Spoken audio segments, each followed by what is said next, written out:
ఇవన్నీ కూడా మరి రాజకీయ నాయకులు చాలా గుర్తుపెట్టుకోవాలి. ఇవాళ మీ మీద ప్రజలకు ఉన్న భావం ఏంటనేది మీరు గమనించాల్సిన పరిస్థితి ఉంది.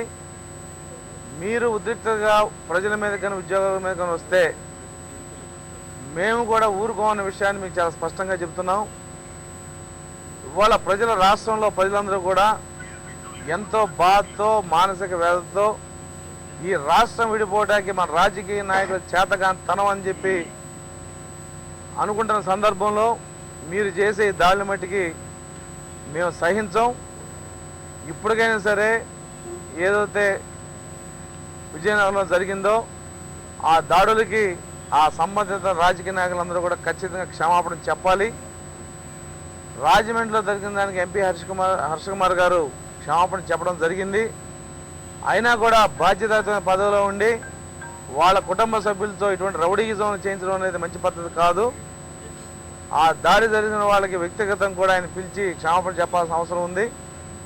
అలాగే రాయలసీమలో కొంతమంది రాజకీయ పార్టీలు వాళ్ళకున్న రాజకీయ విభేదాల వలన ఉద్యోగులతో పాటు వచ్చి ఆ పార్టీ కార్యాలయాల మీద దాడులు చేయటం, వాటిని మేము చేసినట్టుగా చిత్రీకరించడం జరుగుతుంది.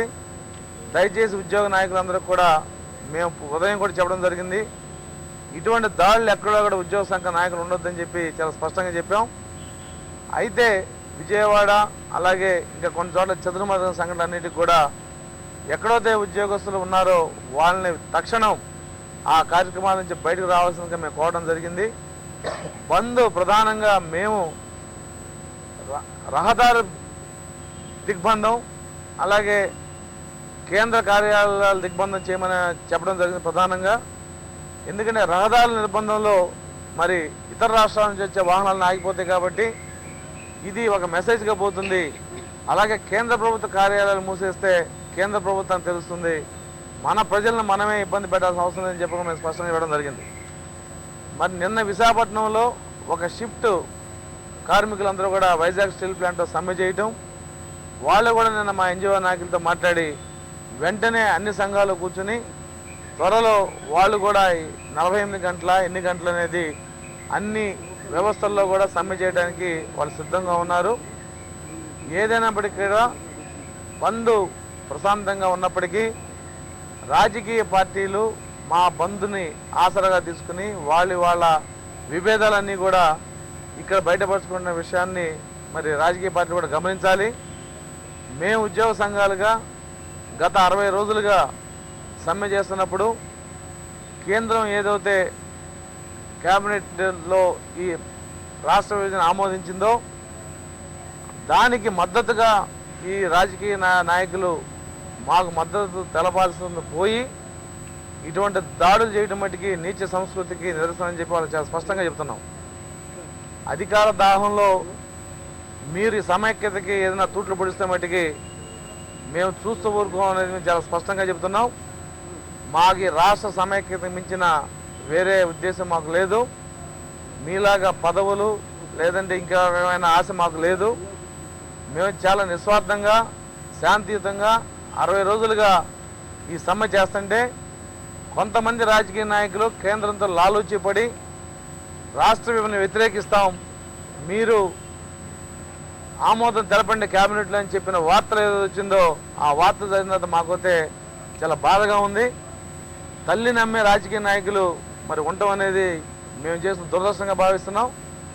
అంతకంటే నిత్యమేం లేదు. ఇవాళ సమైక్యవాదానికి మట్టికి ఎవరన్నా తూట్లో పొడిస్తే అది తల్లిని అమ్మటం లాంటి సమానమైన విషయాన్ని స్పష్టంగా చెప్తున్నాం.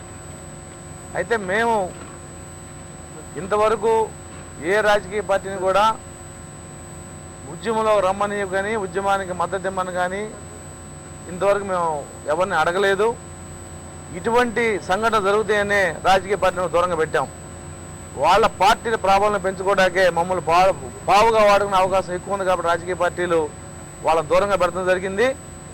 వాళ్ళ స్వార్థం అనేది కూడా వాళ్ళ బయటపడింది. కాబట్టి మేము స్పష్టంగా చెప్తున్నాం రాజకీయ నాయకులందరూ కూడా, మీరు రాష్ట్రాన్ని సమైక్యంగా ఉంచడం అనేది మీ నిజంగా చిత్తశుద్ధి ఉంటే, మీ ఆలోచనలో నిజాయితీ ఉంటే రేపు అసెంబ్లీలో ఏదైతే ఈ గ్రూప్ ఆఫ్ మినిస్టర్స్ మీటింగ్ అయిపోయిన తర్వాత 6 వారాల తర్వాత అభిప్రాయ సేకరణకి అసెంబ్లీకి వచ్చినప్పుడు మీరు మనకున్న 159 ఎమ్మెల్యేలే కాకుండా హైదరాబాదు తెలంగాణ ఉన్న మీ పార్టీల ఎమ్మెల్యేలను కూడా ఒప్పించి మీరు ఈ తీర్మానానికి వ్యతిరేకంగా ఓటేస్తే అప్పుడు మీ నిజాయితీ తెలుస్తుంది తప్ప మీరు ఒక పార్టీ కార్యాలయం మీద ఇంకో పార్టీ నాయకులు ఇచ్చి విధ్వంసం చేయడం వల్ల లేదంటే మమ్మల్ని కొట్టినందు వల్ల మీ చిత్తశుద్ధి మట్టికి నిరూపించిన అవకాశం లేదు. ఒకవేళ మా ఆందోళనలో మీరు ఏదన్నా తలదూర్చి దాని మీద ఏదైనా పెత్తనం చేయదలుచుకునే మట్టికి మేము సహించాం. అలాగే కేంద్రంలో ఎంపీలు మంత్రులు కూడా రాజీనామా డ్రామాలు కట్టి పెట్టాలి. నేరుగా ప్రధానమంత్రికి కలిసి రాజీనామా ఇవ్వాల్సిన అవసరం ఉంది. ఇప్పటికి 3-4 ఇవ్వడం మాత్రమే మీడియా ద్వారా చూస్తున్నాం. వాళ్ళు రాజీనామా ప్రధానమంత్రికి ఇచ్చి ఆ కాపీ కూడా ప్రెస్కి రిలీజ్ చేయాల్సిందిగా మేము కోరుకుంటున్నాం.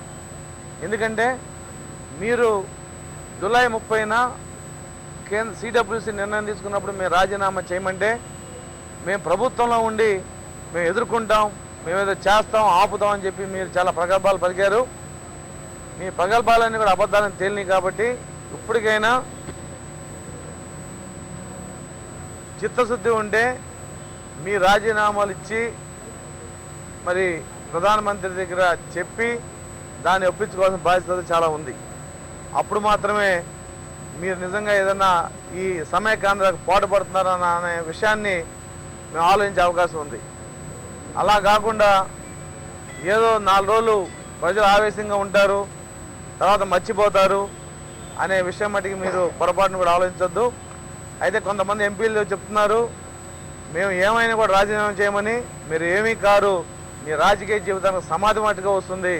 అది మటుకు చాలా స్పష్టంగా చెప్పదలుచుకున్నాం. మేము ఎవరైతే ఈ విషయంలో రాజీనామా చేయరో ఖచ్చితంగా వాళ్ళకి రాజకీయ సమాధి కలుగుతుందని చెప్పి ఈ విషయాన్ని మేము స్పష్టంగా చెప్తున్నాం. అయితే ఎన్నికలు చాలా దూరంగా ఉన్నాయి కాబట్టి ఇప్పుడు మిమ్మల్ని పదవిలోంచి వెనక్కి తీసుకొచ్చే మెకానిజం భారత రాజ్యాంగం లేదు కాబట్టి మేమేం చేయలేకపోవచ్చు. కానీ రేపు ఎన్నికల్లో ప్రజలు మేము కలిపి మీకు తగిన విధంగా బుద్ధి చెప్తామన్న విషయాన్ని బట్టి మీరు గమనించాల్సిన అవసరం చాలామంది ఉంది, చాలామందికి ఉందనే విషయాన్ని కూడా మేము స్పష్టం చేస్తున్నాం. రేపు మేము ఇక్కడ ఏపీ ఎన్జిఓస్గా అలాగే సమ్మెలో ఉన్న అన్ని సంఘాలు కూడా మేము మరి తదుపరి కార్యాచరణ ఏంటనే దాని మీద ఒక నిర్ణయం తీసుకుంటాం. అయితే ఇవాళ కేబినెట్ నిర్ణయం అయిపోయింది కాబట్టి అసెంబ్లీలో నిర్ణయం వచ్చేదాకా మేము ఏం చేయాలి, రాజకీయంగా ఎలా ఒత్తిడి తేవాలి, ఇక్కడున్న 159 ఎమ్మెల్యేలే కాకుండా రాష్ట్రంలో ఉన్న మిగతా ఎమ్మెల్యేలు కూడా ఏ రకంగా ఈ రాష్ట్ర విభజనకు చేయాలన్న అంశం మీద మరి ఒక ప్రణాళిక మేము తయారు చేయాలనుకుంటున్నాం. అందుట్లో భాగంగా అందరు ఎమ్మెల్యేలకు కూడా రేపు ఒక బహిరంగ లేఖ రాసి వాళ్ళందరూ కూడా మరి ఇప్పుడు ఎవరైతే మా మీద కొంత కామెంట్స్ కానీ లేదా భౌతికమైన దాడులు కానీ చేస్తున్నారో వాళ్ళందరూ కూడా విజ్ఞప్తి చేస్తాం. మరి మీరు ఇంతవరకు ఏం చేసినప్పటికీ కూడా మేము క్షమించడానికి ఒకే ఒక కారణం ఏంటంటే ఈ రాష్ట్రాన్ని సమైక్యంగా ఉంచడానికి కావాల్సిన మౌలికమైన అంశం ఏదవుతుందో అది అసెంబ్లీలో మీ అభిప్రాయ సేకరణ తెలియాల్సి ఉంది. అది ఈ రాష్ట్రానికి మీరు చేసే ఆఖరి సేవగా మిగిలిపోతుంది. దయచేసి అది ఒక్కటి మీరు చేసి ఈ రాష్ట్రం రుణం తీర్చుకోండి అని చెప్పి మేము అడగబోతున్నాం. వాళ్ళ నియోజకవర్గాల్లో కూడా వాళ్ళందరి దగ్గరికి మా ఉద్యోగ సంఘాలు పోయి మీరు మరి అసెంబ్లీలో ఆ తీర్మానానికి వ్యతిరేకంగా మేము మా అభిప్రాయం చెప్తాం అనేది ఒక ప్రమాణం కూడా చేయాలని చెప్పి మేము వాళ్ళని కోరుకుంటున్నాం.